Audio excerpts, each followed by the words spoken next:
नमस्कार दोस्तों, स्वागत है आपका समाधान चैनल पर। साधकों, आज हम एक ऐसे रहस्य की चर्चा करने जा रहे हैं जिसे सुनकर बहुत से लोग चौंक जाते हैं। यह प्रश्न हर किसी के मन में उठता है कि भोजन करने के बाद शरीर जूठा क्यों हो जाता है। क्यों हमारे घरों में, हमारे धर्म ग्रंथों में और विशेषकर संतों के उपदेशों में यह बार बार कहा जाता है कि भोजन के बाद शरीर अशुद्ध हो जाता है। परमहंस योगानंद जी ने इस विषय पर गहन प्रकाश डाला है। उनके अनुसार भोजन केवल शरीर को ही नहीं बल्कि मन और आत्मा को भी प्रभावित करता है। इस गहन प्रवचन में हम समझेंगे भोजन के बाद शरीर जूठा क्यों हो जाता है। योगानंद जी के उपदेशों में अन्न और साधना का संबंध, भोजन और ध्यान के बीच का संतुलन और वे उपाय जिनसे भोजन भी साधना का एक हिस्सा बन सकता है। आइए इस रहस्य की गहराई में उतरते हैं। भोजन के बाद शरीर जूठा क्यों हो जाता है। भाइयों और बहनों, जब हम भोजन ग्रहण करते हैं उस समय हमारा शरीर एक बड़ी रासायनिक प्रयोगशाला बन जाता है। भोजन पेट में जाते ही जठर अग्नि सक्रिय हो जाती है और अग्नि अन्न को तोड़ती है, रस, रक्त और ऊर्जा का निर्माण करती है। परंतु भोजन के तुरंत बाद शरीर भारी और असंतुलित हो जाता है।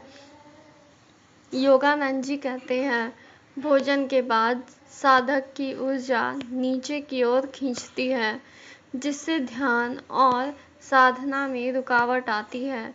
यही कारण है कि भोजन के तुरंत बाद पूजा, जाप या ध्यान करना उचित नहीं माना जाता। शरीर को उस समय जूठा इसलिए कहा जाता है क्योंकि उसकी ऊर्जा स्थूल और तामसिक अवस्था में होती है। जैसे ही भोजन पेट में आता है, शरीर के रोम रोम से कंपन बदलने लगता है, मन सुस्त होने लगता है, वाणी धीमी पड़ जाती है और साधकों को आलस्य घेर लेता है। इसी स्थिति को प्राचीन ऋषियों ने जूठा कहा है, यानी शरीर उस समय अपनी पवित्र स्थिति में नहीं रहता। भोजन और शुद्धि का आध्यात्मिक रहस्य। प्रिय साथियों, परमहंस योगानंद जी हमेशा कहते थे, जैसा अन्न वैसा मन। यदि हम सात्विक भोजन करेंगे तो हमारा मन निर्मल रहेगा। यदि हम राजसिक या तामसिक भोजन करेंगे तो हमारी चेतना भारी हो जाएगी। इसलिए भोजन के बाद स्नान करना, हाथ मुंह धोना और मौन रहना आवश्यक बताया गया है। भोजन से उत्पन्न तरंगें केवल शरीर तक सीमित नहीं रहती, वे हमारे चारों ओर की आभा यानी ऑरा को भी प्रभावित करती हैं।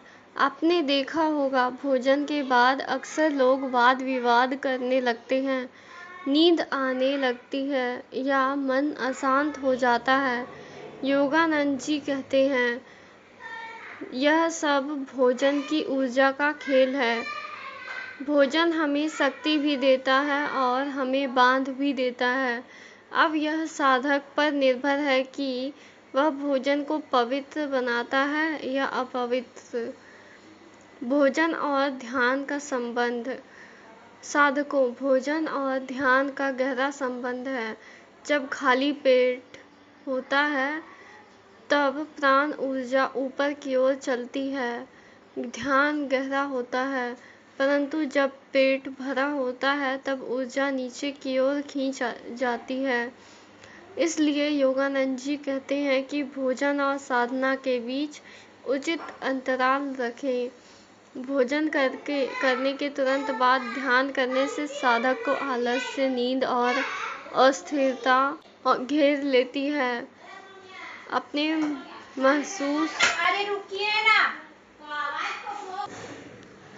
इसलिए प्राचीन आश्रमों में साधक सुबह सुबह ध्यान करते थे और उसके बाद ही भोजन लेते थे, क्योंकि उस समय शरीर और मन दोनों निर्मल और पवित्र होते थे।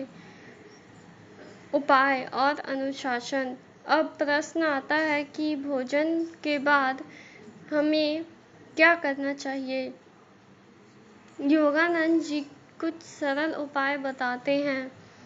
भोजन करने के बाद तुरंत स्नान न कर पाए तो हाथ, मुंह और पांव अवश्य धोएं। भोजन के बाद 10-15 मिनट मौन रहे। अनावश्यक बातचीत न करें। थोड़ी देर शांत बैठे या धीमी चहलकदमी करें। भोजन का आभार प्रकट करें। हे प्रभु, यह अन्न भी तुम्हारा प्रसाद है। इन छोटे छोटे उपायों से भोजन भी साधना का एक हिस्सा बन जाता है और शरीर जल्दी पवित्र हो जाता है।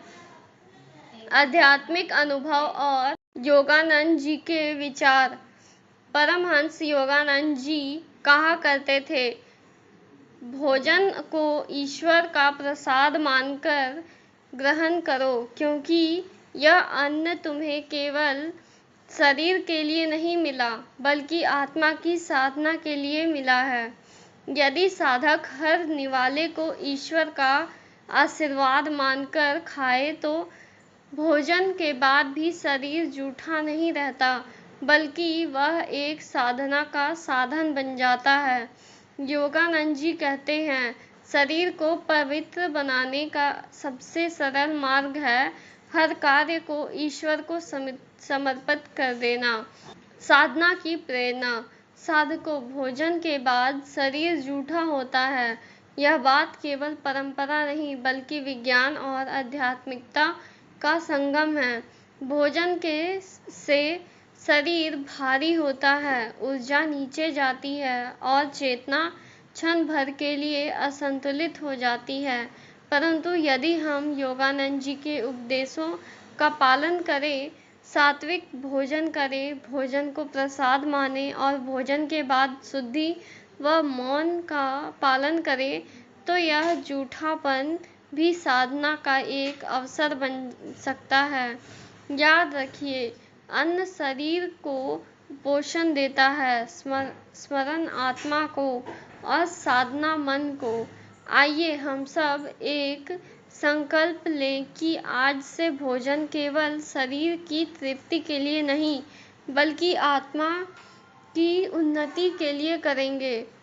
इसी में जीवन का सार है, इसी में योगानंद जी की दिव्य शिक्षा छिपी है। वीडियो अगर अच्छा लगा हो तो चैनल को सब्सक्राइब करना ना भूलें। धन्यवाद।